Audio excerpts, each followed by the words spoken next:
My name is Frances. I became pregnant while using an IUD contraceptive device. I was terrified and devastated at being pregnant. I became conflicted because of my heavy drinking. Would my child have fetal alcohol syndrome? Part of me wanted the baby. I remember the morning sickness, the food cravings, the baby's kicks. I remember wanting the baby, giving into fear, feeling no good, thinking about, look what you've done. I decided to have an abortion. I remember thinking, this is really serious. But at the time I felt I had no choice. 3 doctors arranged for me to get the abortion in very little time. In May 1984, my boyfriend left me at the Civic Hospital while he went off to play golf. I was asleep for the procedure.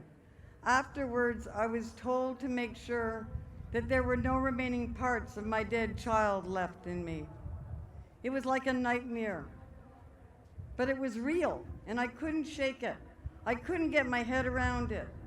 My heart cried out from my new self-inflicted prison of death. You can't undo this. This is not something you can make up for or that will go away with time.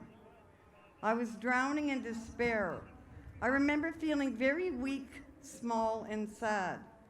Afterwards, I remember the horrible cramps. I felt so hollow and dead. I could find no peace and no sleep. Plagued by deep self-hatred and self-rejection, I drank excessively into oblivion to ease the pain and depression of the abortion. Nothing worked to erase the reality that I had been complicit in taking the life of my own baby. Rather than feeling relieved that the burden of my unborn child was eliminated, I felt twisted and changed. I felt haunted. Around the anniversary date of my abortion, I attempted to commit suicide 2 years in a row. By the grace of God, I survived and began a journey back to life.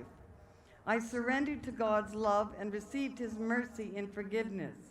I returned to my childhood faith and confessed my sin of abortion.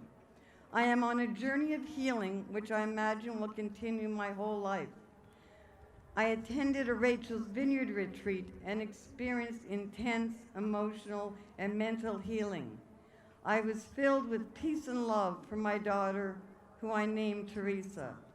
I overcame the fear of seeing abortion for what it really is, and a deep need to be silent no more for my child and all the children who have no one to speak up for them, and for my wounded sisters who fell for the lies surrounding abortion, and for the men as well, also wounded.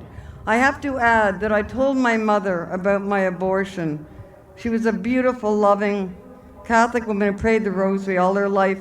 And her words to me were, "Franny, I wish you just told me before. I would have helped you." Thank you.